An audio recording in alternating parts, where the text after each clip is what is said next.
Bueno.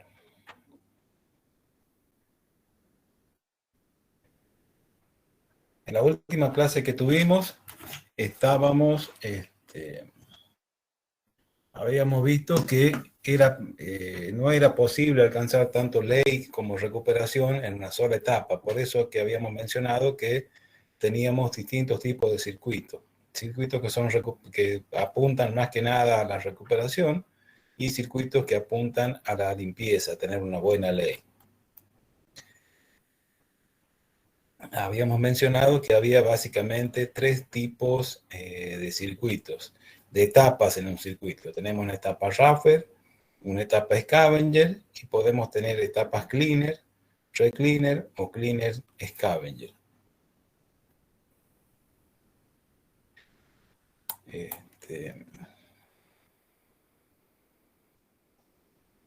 Vemos también que a medida que tenemos mayor recuperación, ¿sí? La ley de los concentrados normalmente bajan, ¿sí? Y a medida que tenemos una mayor ley de concentrados, ¿sí? La recuperación también baja. Habíamos mencionado que la etapa Raffer o Roger, como se escribe Roger, pero se pronuncia Raffer, es la que procesa la alimentación fresca a un circuito, ¿sí? Siempre que tengamos una alimentación fresca, vamos a tener una etapa Raffer. Una etapa Cleaner es una etapa que procesa un concentrado que proviene de una etapa anterior. Una etapa Scavenger produce generalmente una cola final, ¿sí? Entonces, siempre que veamos que haya una cola final, es una etapa Scavenger. También mencionamos que en los circuitos de flotación, además de las celdas de flotación, es que existen otros tipos de aparatos, entre ellos despesadores, acondicionadores, molinos de remolienda. Bueno, también mencionamos que es muy importante tener en cuenta que en los circuitos de remolienda la clasificación, normalmente necesitamos que las partículas mixtas, ¿sí? Producidas en las distintas etapas del circuito, para poder llegar a la liberación, tienen que pasar por una etapa de remolienda. Y ahí vimos cuál es el efecto que se produce en los hidrociclones, ¿sí? Donde tenemos en el under normalmente las partículas gruesas, pero también las partículas de minerales pesados. Y en el over tenemos las partículas finas, pero también las partículas livianas. ¿Sí? Eso hay que tenerlo muy en cuenta cuando vamos a producir la clasificación de las partículas que van a una etapa de remolienda.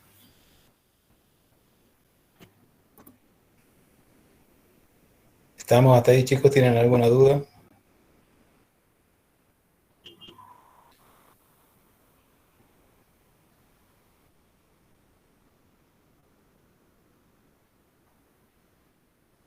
¿Podrías repetir la última parte, profe, lo del under y lo del over? Bueno.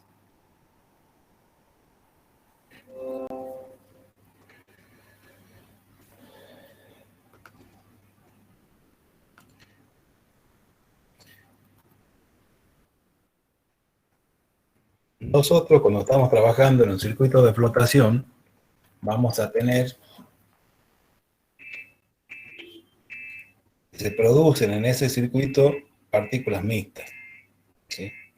Por ejemplo, pueden ser que las espumas del Scavenger, ¿sí? Previas a la producción de un concentrado final, sean llevadas recirculando a una etapa de molienda.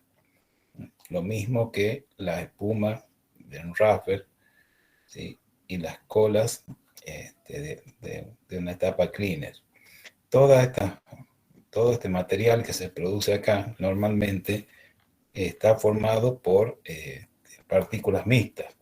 Las partículas no mixtas, las partículas liberadas, se van a venir como cola final, ¿sí? O como concentrado. Entonces, las partículas mixtas, la única forma de liberarlas y poderlas separar eficientemente es mediante un circuito de remolienda, Estas partículas, para que ingresen normalmente a estos molinos de remolienda, tienen que pasar por una etapa de clasificación. El equipo que se utiliza para la separación en la previa a la remolienda, normalmente es un hidrociclón, ¿sí? El equipo estándar que más se utiliza. Pero hay que tener en cuenta que en estos equipos, los hidrociclones, no tan solo se clasifica por tamaño, ¿sí? Si fueran todas las partículas que ingresan a este ciclón de la misma densidad, ¿sí? Si fueran todas partículas de cuarzo, por ejemplo, las partículas de cuarzo, las partículas gruesas, ¿por dónde se separan? Normalmente por el underflow vienen las partículas gruesas, ¿sí? ¿Hasta ahí?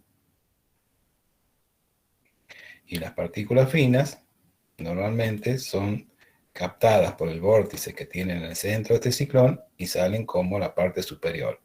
Esto es válido cuando tenemos partículas todas del mismo tamaño, del mismo peso específico, de la misma mineralogía, de la misma densidad, ¿sí? Entonces, cuando uno ve un hidrociclón, en la parte inferior descargan los gruesos y en la parte superior se separan los finos.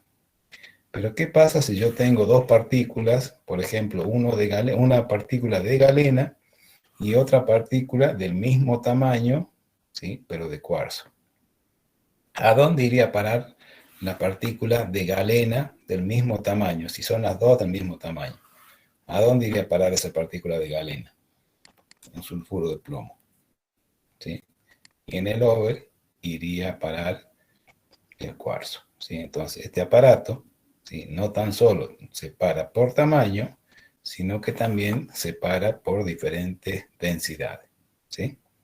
Entonces, cuando uno pone un clasificador de este tipo, por ejemplo, que quiere separar una partícula mixta, hablamos de separar partículas mixtas, las partículas mixtas, volviendo al ejemplo que estamos viendo, ¿no?, de un mineral que tiene galena, un sulfuro de plomo y tiene cuarzo, ¿sí? Si nosotros tenemos partículas mixtas, esa partícula es la mitad galena y la mitad cuarzo, yo quiero que esa partícula baje por el under y vaya a parar al molino de remolienda. Ahora, si esa partícula tiene una buena parte de cuarzo y tiene apenas incrustaciones, pequeñas chispitas de galena en su superficie, es muy probable que esa partícula, al ser más liviana, no entre al molino, sino que salga por el over, ¿sí? Entonces, eso hay que tener en cuenta al momento de seleccionar el equipo de clasificación previo a la remolienda. ¿Se entiende? Sí, profe. Bien, perfecto. Bueno, después, siguiendo con el tema de los circuitos de flotación, ¿sí? Mencionamos que un circuito de flotación está formado por varias etapas, ¿sí? Ustedes fíjense en este circuito, que es un circuito de zinc complicado. Acá tiene una alimentación fresca, entonces porque tiene una alimentación fresca, esta celda se va a hacer una celda Raffer. En este caso es un Raffer primario, ¿sí? Después tenemos esta otra celda que se llama scavenger porque recibe la alimentación de otra celda y produce un mineral que también no es una cola final, ¿sí? Pero también se clasifica como scavenger. De este scavenger pasa a un segundo scavenger y acá sí tenemos una cola final, ¿sí? Entonces, como es una cola final, esta celda debería ser clasificada como scavenger. Acá tiene un Raffer primario, un scavenger primario, y aquí tiene mal el nombre, porque sería un scavenger secundario. ¿Por qué? Porque produce una cola final. Este scavenger, habíamos dicho que normalmente las espumas que generan los scavengers están formados por partículas mixtas. Entonces, si estas partículas mixtas, entonces, ¿qué tengo que hacerla? Tengo que remolerla. ¿Sí? Normalmente viene a remolerla. Las espumas de esta celda Raffel pasan a otra etapa de limpieza. Tenemos acá una primera limpieza, una segunda limpieza y una tercera limpieza. ¿Sí? Las colas de esta limpieza vienen a un espesador. Las colas de esta otra limpieza son recirculadas a la primera limpieza. Las colas de esta tercera limpieza son recirculadas a la segunda limpieza. Estos concentrados vienen a un acondicionador. Acá son calentados y vienen a otra etapa de un Raffel. ¿Sí? Fíjense lo complicado que es el circuito este, donde tenemos acondicionadores, tenemos espesadores. Acá tenemos un molino de remolienda, acá tenemos otro. Entonces, por eso es que le llamamos un circuito complicado. ¿Sí? En general, sobre la base de la experiencia operativa, han surgido una serie de pautas para el mejor diseño de los circuitos. Imagínense lo que es calcular la carga circulante o los flujos que hay en cada uno de estos circuitos. ¿Sí? Es prácticamente imposible saber por diseño cuál es la carga circulante, qué flujos hay en cada una de estas corrientes. Entonces, la experiencia dice que hay que tener el circuito lo más simple posible. Hay que restringir el reciclaje interno de los flujos dentro del circuito. Evite, cuando sea posible, el funcionamiento de la unidad en la unidad con retardo de tiempo largo, por ejemplo, los espesadores. Eso hay que tacharlo, eso no deberían existir dentro del circuito de flotación. También hay que tener en cuenta que la mejor carga circulante es la menor carga circulante. Mientras menos carga esté recirculando, es mucho más fácil de operar un circuito. Estos circuitos complicados con muchas cargas circulantes son inherentemente inestables y producen resultados inferiores. ¿Sí? No por tener un circuito tan complicado como este, vamos a tener mejores resultados. Normalmente es todo lo contrario. Cuando un circuito es muy complicado, es más probable que nos dé malos resultados. Fíjense en este otro circuito, ¿sí? Donde yo tengo una alimentación, entonces esto es una celda Raffel, y como produce colas finales, también se llama Raffel Scavenger. ¿Sí? Entonces tenemos una sola celda de explotación, son varios bancos de una celda, ¿sí? A diferencia de esto, tenemos una celda, después otra celda, después otra celda, acá tenemos una sola, ¿sí? El mineral entra, flotamos todo lo que se pueda, ¿sí? Y tenemos una cola final. Este concentrado viene remoliendo, ¿sí?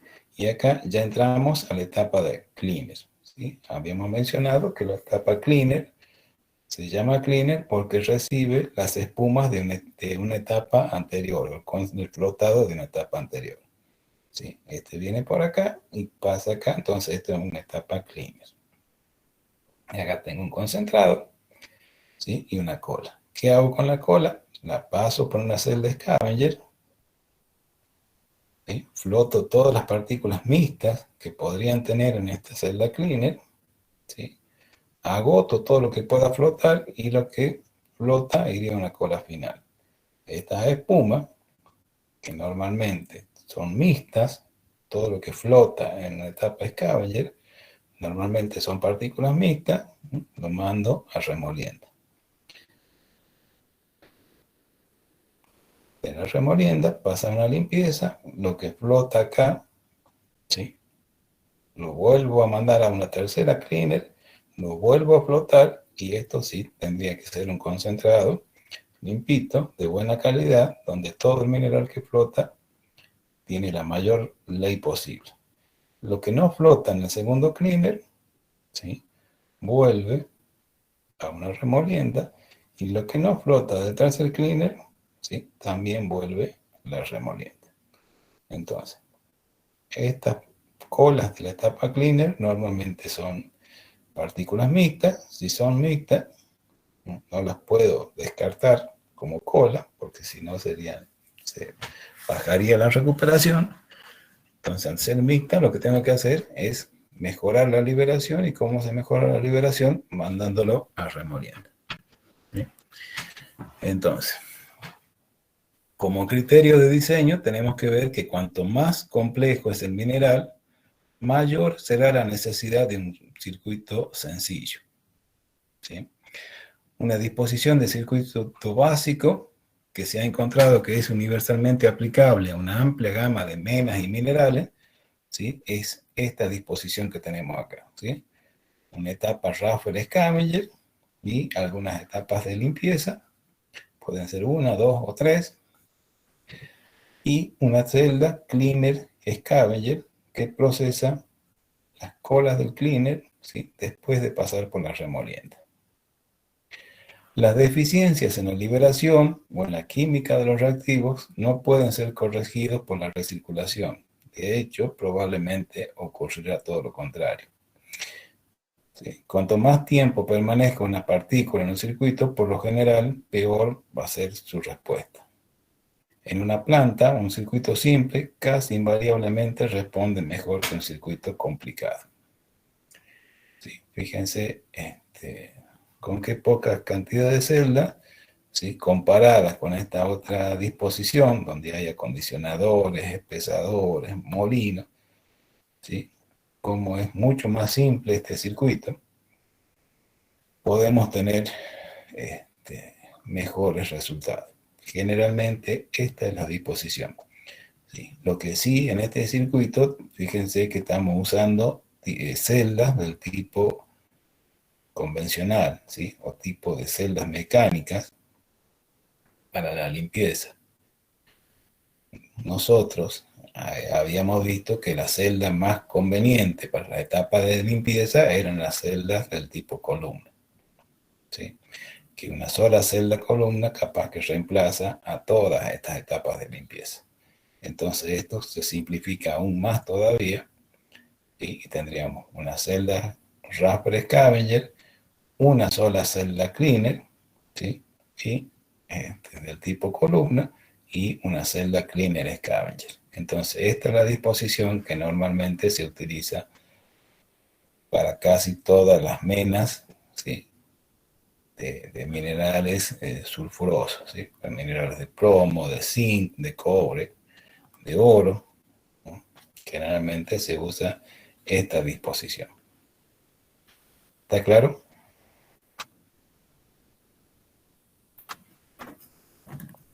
Sí, profe. Bueno, avancemos un poquito más. Bueno, entonces, nosotros como etapas en la flotación mencionamos que hay tres, ¿no es cierto? La flotación Raffer, la flotación Cleaner y la flotación Scavenger. No tan solo nosotros cuando hablamos de flotación, hablamos de una flotación estándar, ¿sí? Vamos a ver que hay distintos tipos de flotaciones. El más común es que el mineral valioso, ¿sí?, sea minoritario y la cola o ganga sea la especie minoritaria. Entonces, cuando yo tengo un mineral, ¿sí?, que tiene mayoritariamente ganga y minoritariamente es un sulfuro que tiene que flotar, hablo de una flotación estándar. ¿Qué quiere decir? Que el mineral valioso es el que flota y el mineral, la ganga, va a parar como no flotado o como cola o como ganga, ¿sí? Entonces, cuando el mineral valioso flota, hablamos de mineral de flotación estándar, ¿sí? Hay otro tipo de flotación, que es la flotación bulk, se llama flotación bulk cuando nosotros queremos flotar más de un mineral valioso.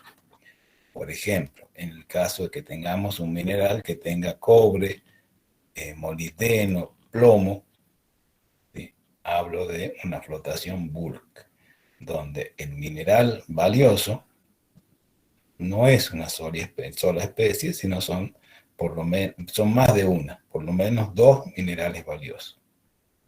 ¿Sí? Y la cola es la que ya no tiene ese mineral valioso. En el caso del cobre, ¿sí? Actualmente la mayor parte de las minas de cobre se obtiene un concentrado bulk, donde ese concentrado, además de cobre, tiene molibdeno. ¿Sí? Después, posteriormente a este concentrado, lo someteremos a otro proceso de separación para separar el cobre del molibdeno. Pero cuando tenemos entonces más de un mineral valioso en la espuma, en el concentrado, llamamos a la flotación del tipo bulk. ¿Sí? Es una flotación masiva. Bueno.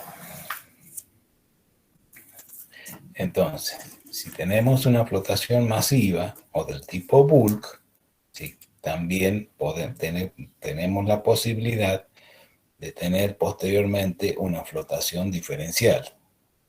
En la flotación diferencial, un concentrado bulk se separa por lo menos en dos productos. Esto requiere a veces un cambio significativo en el entorno químico que afecta más a un mineral que al otro. Continuando con el ejemplo anterior, las condiciones se disponen de manera que flote ya sea el molibdeno y se deprime el cobre, y el resultado de esta etapa son dos productos valiosos: el concentrado de flotación y las colas. ¿Sí? Como les decía, normalmente se elige que la especie minoritaria sea la que flote, ¿sí? Y la mayoritaria, la que está en mayor cantidad, normalmente se espera que se permanezca hundida o que no sea hidrofobizada, ¿sí? Y se vaya con las colas. ¿Sí? ¿Se entiende esto? Sí, sí, profe. Bueno. Hay otros casos en donde vamos a requerir una flotación inversa. ¿Sí? En la mayoría de los circuitos de flotación, el concentrado es el que contiene el mineral valioso. Sin embargo, en algunos casos, lo que flota es la ganga. Esto se denomina flotación inversa. La flotación inversa es una práctica si el requisito es flotar una pequeña cantidad de ganga de una corriente grande. Un ejemplo es la flotación de la pirita de un concentrado de plomo o de zinc. Otro uso para la flotación inversa es cuando las condiciones químicas para este tipo de flotación proporcionan una mejor separación que usando la técnica estándar. En el caso, por ejemplo, que el concentrado flote una pirita, que sea una especie minoritaria en la ganga, ¿sí? Entonces se hace flotar esa pirita y las colas quedan como material valioso. Por ejemplo, también puede usarse para limpiar arenas que se usan para la producción de vidrio. ¿Sí? Puede ser que yo tenga una arena de cuarzo que esté contaminada con pirita, ¿sí? O con algún tipo de sulfuro u óxido, ¿sí? Que yo lo pueda hacer flotar. Entonces, en este caso, el mineral valioso sería la arena, que yo la voy a usar para hacer vidrio, y la ganga sería lo que yo voy a descartar como mineral, como ganga, porque no tiene valor, no es lo que yo necesito para mi proceso. ¿Sí? En ese caso hablamos de flotación inversa, donde lo que flota es la ganga y el mineral valioso se va con las colas. Bien. Acá no está puesto, ¿sí? Hay otro tipo de flotación, ¿sí? Que se llama la flotación flash, ¿sí? Donde se utiliza una celda diseñada específicamente para este propósito, que son las celdas del tipo flash, ¿sí? Que se utilizan intercaladas dentro del circuito de molienda. Ya vamos a ver en la próxima clase a ver si se actualiza esta presentación, pero por favor traten de buscarla, ¿sí?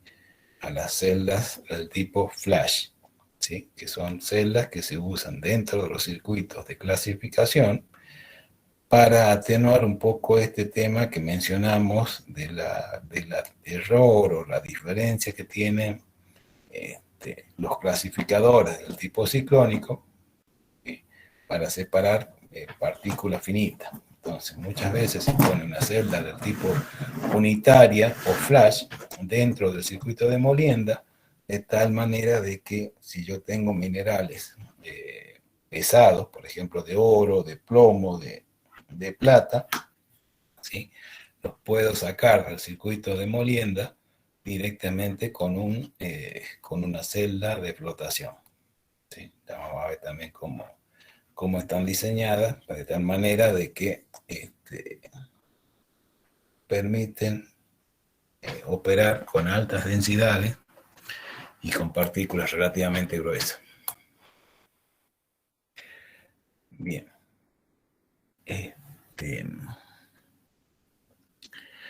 Los procesos de flotación requieren, como todo sistema de ingeniería, requieren ser controlados, ¿sí?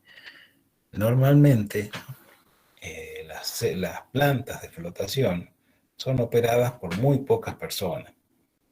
Entonces, para que esto sea posible, sean tratadas muchas toneladas por hora, ¿sí? Es imprescindible de que yo trate el proceso de manera automática.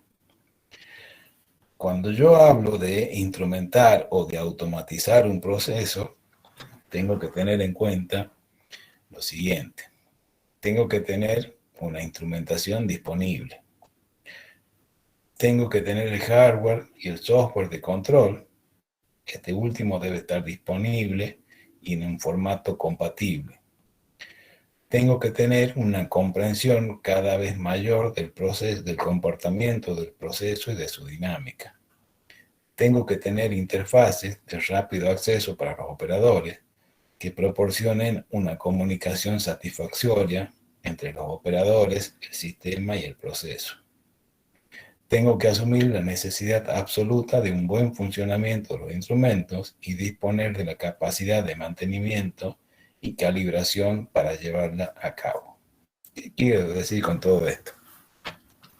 Fíjense este circuito de flotación, ¿sí? Yo tengo un circuito de flotación de cobre. Tengo una alimentación, tengo un tanque acondicionador, tiene una alimentación fresca, entonces una celda Raffer, que produce un concentrado y una cola final. Esto es un Raffer Scavenge, ¿sí?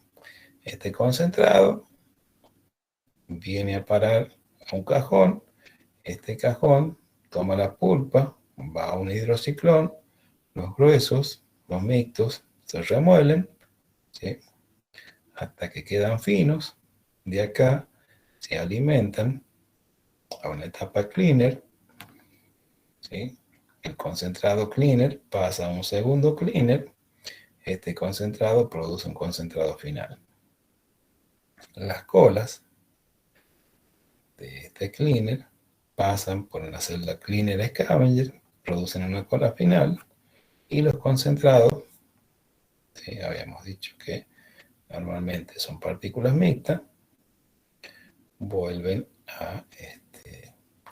a ser alimentados al molinito de remolienda, lo mismo que las colas del segundo cleaner. ¿Por qué hablamos de instrumentar? ¿Qué es lo que yo quiero saber? ¿Qué quiero mantener de manera automática? Vamos a ver que acá hay una serie de aparatitos, ¿sí? Este que dice D es un densímetro, este que dice F es un flujómetro, El densímetro me mide la densidad de la pulpa. El flujómetro me mide el caudal de la pulpa, ¿sí? Entonces, si yo sé el caudal, por ejemplo, en metros cúbicos por hora, sé la densidad, que son las toneladas por metro cúbico, yo sé cuántas toneladas por hora, ¿sí?, están entrando a mi circuito. Acá mido el pH. Sabemos que el pH es una de las variables más importantes del proceso de explotación, ¿sí? Entonces, acá tenemos la L, que es el medidor de nivel, ¿sí? Vamos a tener un flujo, un caudal que está alimentando esta celda. Yo quiero mantener el nivel de esta celda para mantener una capa de espuma estable y de una altura constante acá, ¿sí? Acá tengo este que dice OSA, OSA, es On Strain Analyzer, ¿sí? Es un analizador químico en línea, me va dando en tiempo real qué ley, ¿sí?, qué valores tiene las colas en ese momento. Perdón.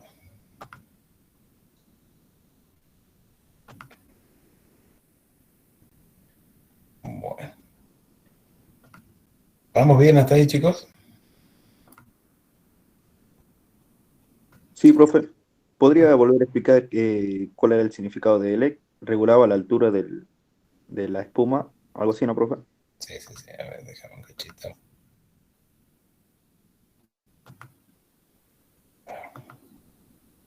Quería minimizar y salir de compartir.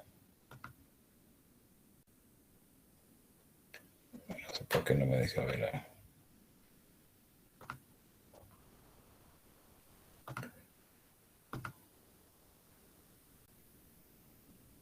Mira. Bueno. L es un medidor de nivel, ¿sí? Es un aparato que me mide qué altura tengo yo de nivel en la celda de explotación, ¿sí? Ese nivel me permite controlar a mí qué altura de espuma tengo. Tengo otro aparato que se llama OSA, ¿sí?, que es un analizador químico, un analizador de leyes en línea, que me va pasando en tiempo real qué ley tiene las colas. Acá en la espuma del Raffer tengo otro analizador en línea, ¿sí?, que me va midiendo en tiempo real qué ley tiene. Acá en el ciclón, normalmente yo también tengo otra vez un medidor de densidad y de caudal, ¿sí? La densidad es un parámetro muy útil en la operación de los ciclones. En este caso no está. Tengo en esta línea que sale de acá un medidor de pH, tengo un medidor de densidad, acá tengo un medidor de nivel, acá tengo un analizador en línea, acá tengo un flujómetro. ¿Se acuerdan que las columnas en general llevan una medición del vías? ¿Se acuerdan que era el vías? Era un equilibrio, era una medición de los distintos flujos que ingresan, tanto del agua de lavado, de la alimentación y de la descarga de colas, ¿sí? Estas en general, las celdas columnas, llevan un control automático de esos caudales, ¿sí?, para lograr que el caudal neto, el flujo neto a través de la columna, ¿sí?, sea en la dirección ascendente. Bueno, y son distintos aparatos que yo tengo en mi circuito. Entonces, todos estos aparatos a mí me sirven para automatizar el circuito. Y estos aparatos no tan solo tienen que ser un indicador, sino que me tienen que permitir la automatización. Por ejemplo, este medidor de nivel tiene que actuar en las válvulas que van regulando el caudal de las colas de la celda de explotación, de tal manera que a medida que si sube el caudal de alimentación, ¿sí?, esta celda que descarga se abra un poquito más ¿sí? Y de tal manera que el nivel siempre se mantenga correcto. Por eso habla de una instrumentación. Vamos a ver en la próxima diapositiva qué hace cada uno de estos equipos. En general, ¿sí? Son está el instrumento, pero este instrumento interacciona con algún tipo de lazo de control, con alguna variable y con un actuador, de tal manera que me permita no tan solo mirar qué valores tiene, sino que me permite automatizar el circuito. Entonces, ¿cuáles son las razones? ¿Para qué yo necesito tener un proceso controlado o automatizado? Primero que nada, me permite aumentar la seguridad de la operación. ¿Sí? Una operación es más segura en todo sentido. No tan solo en la seguridad de las personas, sino también de los equipos y del ambiente. Por otro lado, me facilita la operación de la planta. Sin una automatización es prácticamente imposible controlar todas las variables que hay dentro de un proceso de explotación. Mejora la información disponible, ¿sí? Yo puedo tener curvas de tendencia y en base a esas curvas de tendencia buscar maximizar alguna variable y tener los mejores resultados posibles.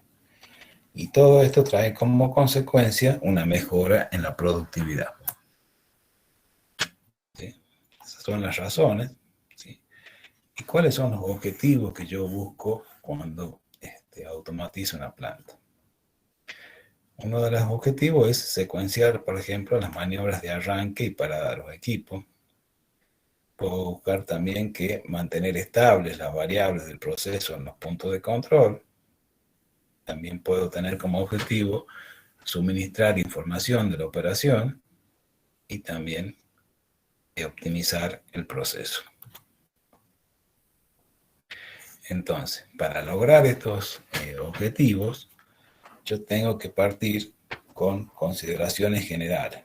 Tengo que definir los objetivos del control, utilizar estas definiciones para controlar los parámetros del circuito y desarrollar un listado de las perturbaciones y de las acciones correctivas. Vamos a ver de qué se trata esto. Por ejemplo, ¿sí? Podría existir la automatización del arranque de un molino, ¿sí? De hecho, prácticamente todos los molinos, ¿sí? Son máquinas con motores de altísima potencia, ¿sí? Que requieren una secuencia de arranque. ¿En qué consiste esta secuencia de arranque? ¿Sí? Yo puedo tener un motor eléctrico donde tienen un sistema eléctrico de control que si yo aprieto un botón, ¿sí? Podría poner en marcha este motor. Eso no implica, ¿sí? Que vaya a girar el molino, porque el molino, para que gire, ¿sí? Yo tengo que darle las condiciones necesarias para que este molino gire de manera segura. ¿Qué quiere decir que un molino gire de manera segura? ¿Qué pasa si yo prendería este motor? ¿Sí? Y ustedes saben que, por ejemplo, los molinos tienen un sistema de cojinetes flotantes. ¿Qué significa esto? Que en los trunios, que en los apoyos donde está puesto el molino, ¿sí? Tienen un sistema de lubricación, que si este lubricante no ingresa con la presión necesaria de tal manera que desaparezca el contacto metal con metal, ¿sí? Que hay entre el eje del molino y este cojinete, ¿sí? Si no tiene que haber un contacto metal con metal, tiene que haber una película de lubricante entre el metal del cojinete y el metal del eje del molino, del trunio. ¿Sí? Entonces, para que esté realmente enganche este embrague que tiene acá del motor del molino con el piñón de transmisión, se tiene que dar una serie de condiciones. Por ejemplo, este aceite, ¿sí?, tiene que tener la temperatura requerida para que la viscosidad del aceite sea la necesaria para que este fluido se meta en los descansos. Tiene que haber un flujo, un cierto caudal de aceite para que estén dadas las condiciones. Entonces, si yo quiero arrancar este molino para que empiece a girar, el sistema lo que hace es detectar primero que el aceite, la temperatura del aceite. Si el aceite tiene la temperatura, entonces marcha la bomba. Una vez que marcha la bomba, tiene un sensor acá que mide si es que este aceite realmente entra al molino y sale por donde tiene que salir. Es un circuito que tiene que estar funcionando con recirculación, ¿sí? Normalmente tiene manómetros, tiene medidores de presión, de tal manera que me aseguren a mí que la presión sea la necesaria, la temperatura sea la necesaria, ¿sí? Y una vez que están dadas estas condiciones, se arranca el motor eléctrico, y si está esto en condiciones y el motor está funcionando, entonces recién me manda a enganchar un embrague, ¿sí?, que tiene acá entre el piñón del molino y el motor. Ahí normalmente hay un embrague. Entonces, cuando están dadas todas las condiciones, recién engancha ese embrague, ¿sí? Entonces, esto es un ejemplo de una automatización que tiene que ver con las condiciones de arranque, por ejemplo, para un molino. Otro ejemplo es lo que hablábamos recién, que tiene que ver con el control de nivel de una celda de explotación. ¿Cómo funciona un control de nivel? ¿Sí? Yo tengo una boya, ¿sí?, que está sumergida prácticamente debajo de la espuma de flotación. Yo no veo el nivel donde está la pulpa, dónde termina la pulpa y dónde empieza la espuma. ¿Cómo la detecto? A través de esta boya. Esta boya tiene una varilla, en la punta tiene un platito, ¿sí?, y acá tengo un sensor de distancia. Entonces, este sensor lo que hace es estar sensando qué distancia hay entre el aparato y el platito. Y eso lo traduce en un nivel de espuma. Si este nivel de espuma baja, el sensor manda una señal a un sistema de control, a un aparato, ¿sí?, ¿cómo se llama este?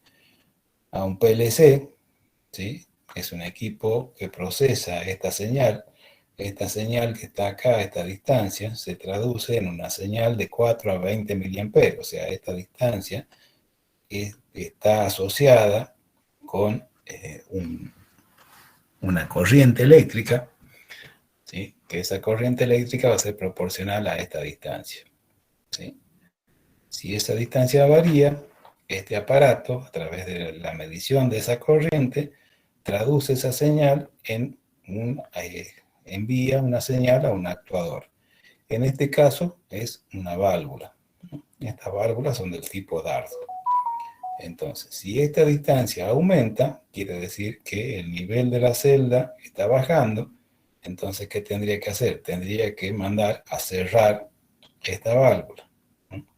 Entonces, mide la señal, ¿sí?, la procesa y manda a que un actuador, en este caso que es el que acciona esta válvula, ¿sí?, que tome una acción en consecuencia. Si este nivel está bajando, esta válvula debería cerrarse, ¿sí?, de manera proporcional a esta distancia. Entonces esto va actuando de manera que esta señal se mantenga a un cierto nivel. Fíjense, esta pantalla, ¿sí?, es la pantalla del sistema de control de la planta de Minera Aguilar, ¿sí? Fíjense que acá arriba tiene distintas ventanitas donde uno podría ir viendo lo que es la parte de la trituración, la molienda, la explotación del plomo, la explotación del zinc, los reactivos, algunos servicios y algunos estatus de los PLC que he mencionado. Para este caso particular, en la ventana, estamos en la ventana de explotación del plomo. Acá hay una celda, como la que mencionaba hace rato, que era una celda unitaria o celda flash. ¿Sí? Acá tenemos las celdas Raffer, las celdas Scavenger. ¿Sí? Fíjense que lo que estamos viendo recién, tengo un sensor y un actuador. ¿Sí? Este sensor me mide el nivel de la espuma, este actuador actúa directamente sobre la válvula.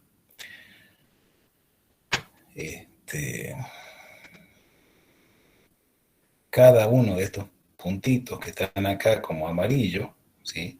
Están asociados a un valor histórico. Yo puedo ir haciendo doble clic en estos cuadritos, entonces ahí tengo una estadística de cuál es cómo se comportó a lo largo del tiempo este valor. Fíjense que acá tiene para este control un BP que se llama el valor presente y un SP que es el set point. Entonces, esto quiere decir que yo acá fijé un valor de 0,3 metros, o sea, de 30 centímetros de altura de espuma, y esta máquina me está manteniendo ese valor en 30 centímetros. Fíjense, por ejemplo, este otro de la celda unitaria tiene fijado un valor del 15%, pero en realidad en este momento tiene un valor del 10%. ¿Sí? Entonces, todos esos son valores que me va fijando. Fíjense, por ejemplo, acá el tema de la densidad. ¿Sí? Este tiene valor fijado, un set point de 1900 toneladas por metro cúbico y el valor actual que tiene 1599. Este sensor, ¿qué es lo que mide? Mide la densidad, ¿sí? Que pasa a través de un densímetro nuclear, y si esta densidad es baja, lo que hace es abrir una válvula y le agrega agua a la pulpa. Entonces, si esta densidad es alta, le pone agua. Si la densidad es baja, cierra la válvula, ¿sí?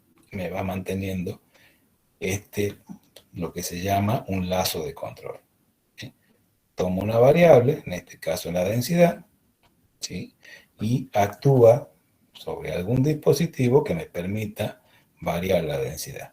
En este caso, con el agua. Este otro es un lazo de control que me permite fijar el nivel. ¿Sí?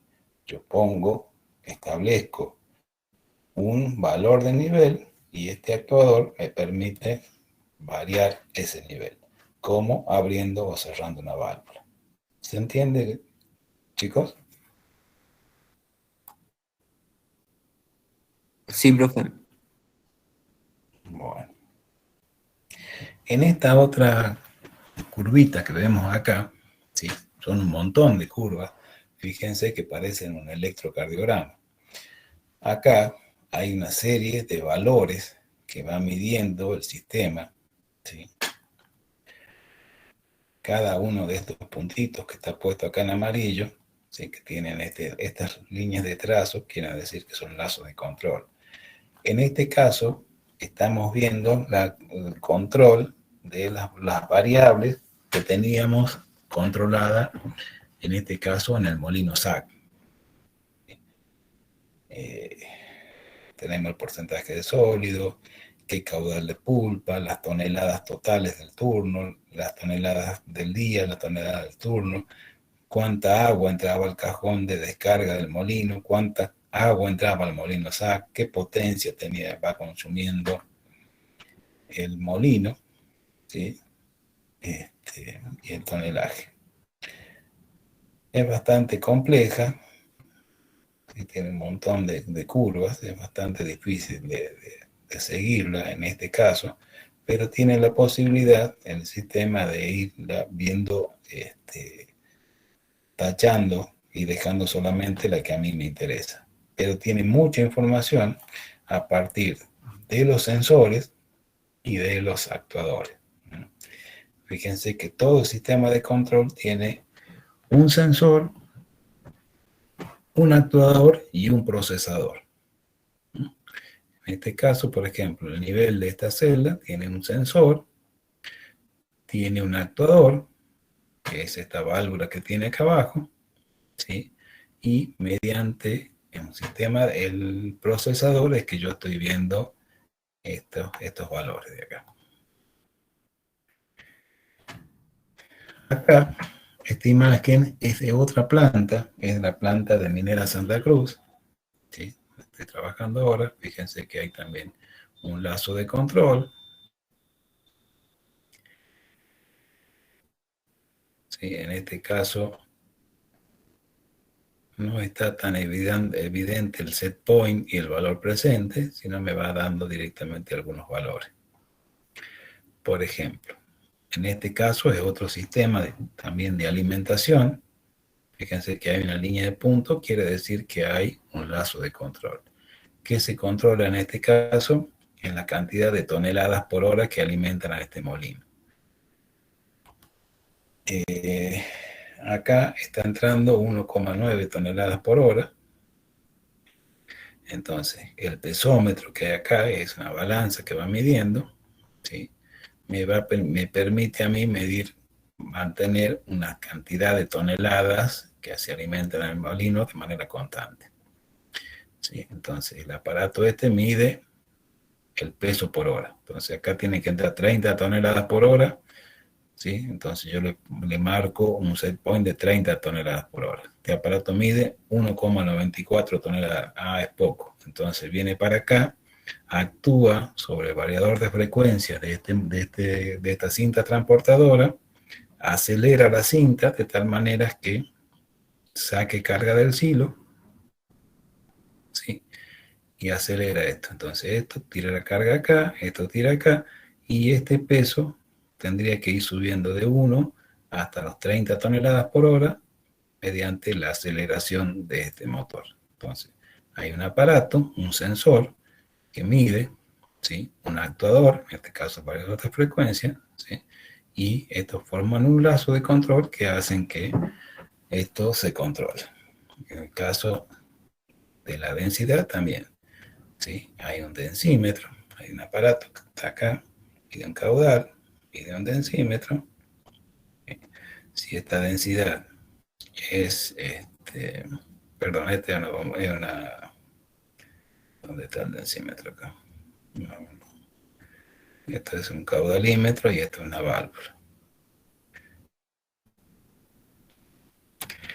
Bueno, en el caso de que esto tenga un densímetro que se alimenta, acá está el valor de la densidad, 1575 kilos por metro cúbico. ¿Sí? Esto necesita subir la densidad, entonces, ¿qué quiere decir? Que acá necesita bajar la cantidad de agua, entonces esta válvula se cierra, ¿sí? Acá tiene menos agua esta pulpa, entonces ¿qué hace? La densidad debería subir. Entonces yo fijo un valor de set point de densidad acá, y si la densidad es baja, ¿sí? Esto se cierra, y si la densidad es alta, esto se abre. Entonces acá lo que yo tengo que saber es qué valores y cómo voy a controlar la variable que yo quiero determinar. Entonces, ¿cuáles son los objetivos básicos de control? El objetivo básico en sistemas de control es mantener una variable medida en un valor de ajuste. Esto se llama set point, mediante la actuación sobre un mecanismo de regulación del proceso. Cuando yo pongo este lazo de control en el modo automático, el controlador compara la señal medida para el punto de ajuste y ajusta el mecanismo de regulación en consecuencia. El ciclo se va repitiendo a intervalos de tiempo regulares y el proceso se denomina bucle de control. Bucle de control. Por ejemplo, el controlador mantiene el nivel mediante el ajuste de la posición de la válvula. Una medición debe hacerse para indicar el valor actual de la variable controlada por el bucle, para este ejemplo la medición del nivel. Y el proceso debe ser tan simple como el control de nivel del cajón de una bomba o tan complejo como un circuito de flotación completo, tanto de ley como recuperación. Entonces, yo quiero mantener este tanque a cierta altura, entonces lo que tengo es un sistema que mide, ¿sí? Después controla y tengo que tener un actuador. Entonces, normalmente yo tengo estas variables en mi sistema de control. Tengo dos modos, ¿sí? Un modo manual, un modo automático. Cuando yo coloco esto en modo automático, ¿sí? Tengo un set point, un PV o present value, ¿sí? El valor presente, y la variación, ¿sí? Cuánto es la variable, cuánto está actuando. Este es el measure valor, ¿sí? El valor medido, este es el valor presente, ¿sí? Y este es el set point. Entonces, supónganse que yo quiero tener este set point en la altura esta de un 75%. ¿Sí? Viene el sistema, dice, sí, vos querés 75%, pero ahora tenemos un 72%.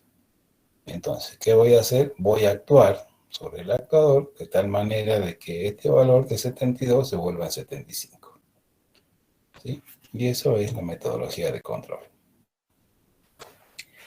Ahora hay una serie de estrategias para llegar a este control.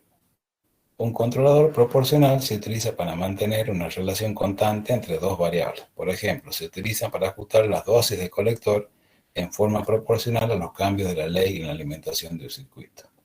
El control en cascada combina dos o más controladores. La variable manipulada, la primera, es el set point de la siguiente serie. El control en cascada se utiliza, por ejemplo, en un bucle de control de pH, que se utiliza para manipular el set point de entrada del bucle de control de la adición de reactivos, por ejemplo, el cal. Supónganse que yo tengo un acondicionador, ¿sí? Tengo un analizador en línea, tengo un densímetro, una máquina que mide la densidad, tengo un flujómetro magnético, mide el caudal, ¿sí? Entonces mido el caudal, mido la densidad, mido la ley. A partir de estos datos de caudal, densidad y ley, meto esos datos en un módulo de cálculo. Acá genero un ratio de control, ¿sí? Entonces vengo acá y actúo sobre un control. ¿Qué me va a hacer este lazo de control? En base a la ley, en base a la densidad y en base al caudal, me va a determinar qué cantidad de colector yo necesito agregar a mi pulpa para generar los mejores resultados en la flotación, ¿sí? Entonces, veíamos recién que había controles simples, ¿sí? Por ejemplo, el control de un nivel, donde medía solamente ese nivel, era solamente medido, por ejemplo, por un sensor de nivel, y actuaba solamente sobre la válvula de descarga. Y hay otros controles que son bastante más complejos, donde no reciben la interacción, no es solo a partir de una variable, sino que puede ser por un módulo de cálculo que interrelacione a varias variables a la vez.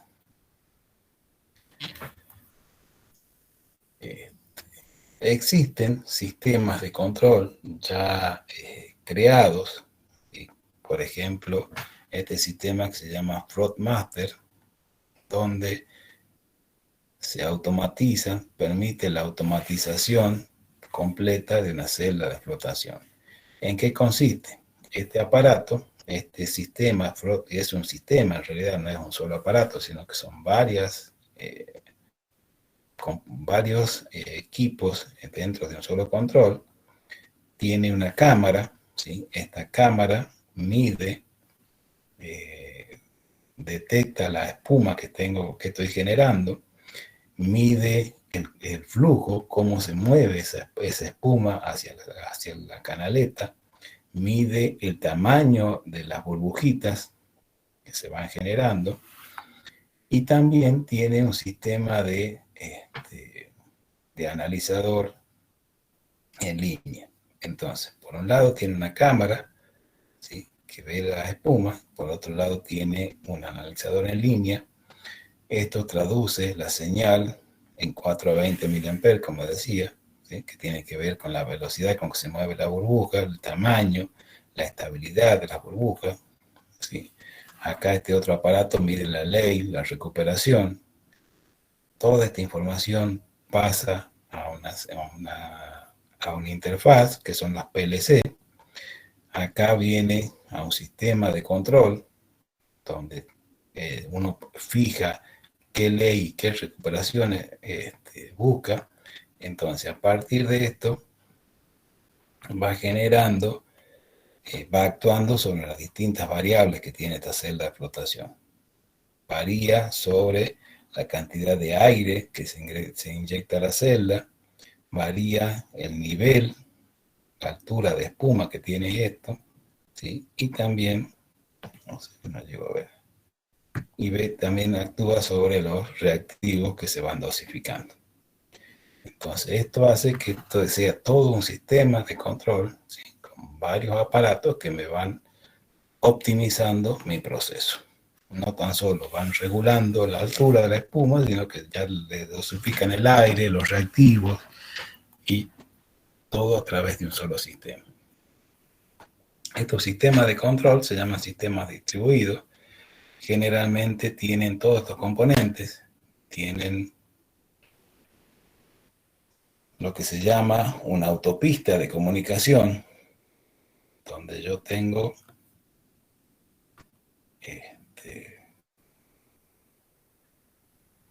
mis sensores, ¿sí? ¿Dónde están los sensores? Acá. Vienen acá de datos discretos, que pueden ser señales de abierto o cerrado, ¿sí? Tienen sensores que estos pasan a una serie de módulos que alimentan un PLC. Tengo también sistemas de control de lazos, que puede ser un lazo simple, un lazo más complejo, múltiples lazos, ¿sí? Esto viene a una estación de ingeniería donde se procesan los datos. Tengo también la conexión a una computadora de supervisión. Tengo la posibilidad de almacenamiento de datos, de impresión de datos, a las consolas de la operación, ¿sí? En general son todos estos sistemas lo que yo voy teniendo. Entonces, la mayoría de las plantas tienen un sistema DCS para gestionar y controlar los procesos. Están diseñados para grandes aplicaciones de control continuo y por lo tanto son capaces de manejar cantidad de datos muy, muy alta. Esto se logra mediante la distribución de las tareas de seguimiento y control entre varios dispositivos, y la estación de trabajo de ingeniería se utiliza para el análisis de los datos y la configuración del sistema de control. Esto incluye la creación y ajuste de los controladores, la creación de pantallas y resolución de problemas del sistema de control. Tiene impresoras de registro de datos que se utilizan para proporcionar un historial de los eventos del proceso, que no son rutinarios, por ejemplo, alarmas y algunos cambios en el sistema de control. Y el equipo de supervisión se utiliza para realizar funciones de control avanzadas, como sistemas expertos, el Model Based Control, la lógica difusa, y también redes neuronales. Los dispositivos de almacenamiento de datos se utilizan para mantener un registro a largo plazo de las operaciones. Esto normalmente incluye las toneladas tratadas, los flujos, los niveles, recopilados durante un tiempo determinado, por ejemplo, por hora, por turnos, etc. También proporcionan los datos de tendencia histórica. La autopista de comunicación de datos es el enlace entre los diversos componentes de la DSS, por lo general un cable coaxial o una fibra óptica.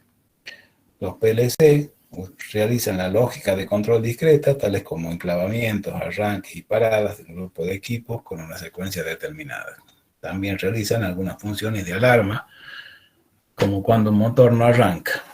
El enlace al sistema de información gerencial proporciona el acceso de los datos a un control del sistema y a la red informática de toda la planta. Bueno,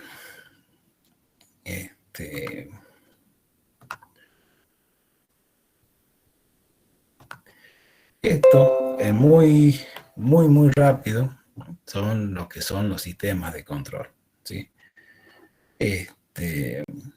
En general, ¿sí? Es bastante más complejo que todo esto, pero lo interesante de este sistema, de lo que trato de mostrarles, chicos, es que las plantas de explotación en general son plantas automatizadas, ¿sí? Existen distintos sistemas de automatismo que pueden ser desde la fijación de un set point, un simple set point, por ejemplo, para mantener el nivel de una celda, o pueden ser tan complejos como un control experto, ¿sí? Un sistema que va fijando distintos set points en distintos puntos del proceso, ¿sí? Que va buscando tener la mejor operación posible, ¿sí? Entonces, esto depende de la tecnología disponible, de la envergadura de la planta, del proceso, ¿sí? Que puede ser muy simple hasta muy completo. En general, lo que se busca es que estos sistemas optimicen el proceso. Y también está dado de acuerdo a la posibilidad de tener esto funcionando correctamente, ¿sí? No tan solo hay que instalarlo, sino hay que mantener estos sistemas, hay que tener la posibilidad de calibración de todos los equipos que uno pone, ¿sí? Porque si no pueden llegar a ser quedar obsoletos muy rápidamente y después los operadores en general, después cuando estos sistemas fallan, le pierden la confianza y requieren ponerle muchas ganas para que el operador vuelva a confiar en el equipo y trabaje en modo automático, ¿sí? He visto mucho en muchas plantas, por ejemplo, los analizadores en línea, donde cuando son nuevitos, el operador todo bien, está todo contento, son resultados confiables, pero cuando pasa el tiempo y se pierde la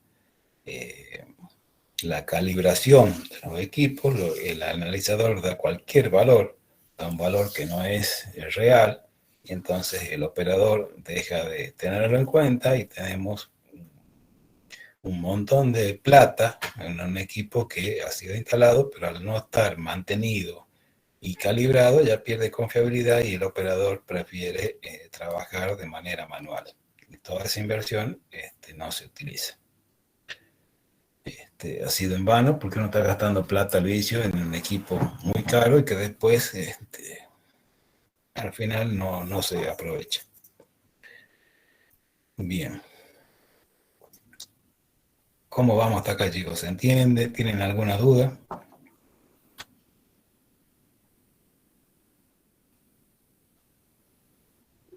Por mi parte, no, profe.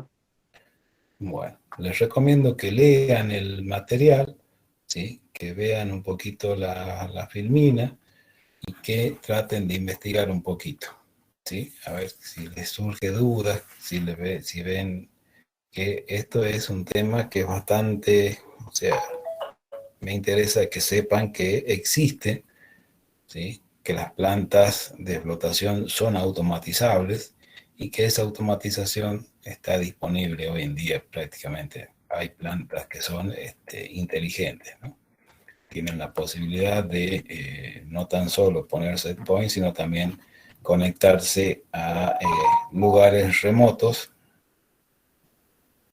que hacen la supervisión del proceso, por ejemplo, a través de expertos, ¿sí? De sistemas que pueden no estar en la unidad minera, sino a distancia, y que eso me permite tener la conexión, la supervisión y el asesoramiento de manera remota prácticamente en cualquier planta, ¿sí? Bueno, les tomo asistencia un ratito, chicos, antes que me olvide. Campos ya no vienen, ¿no?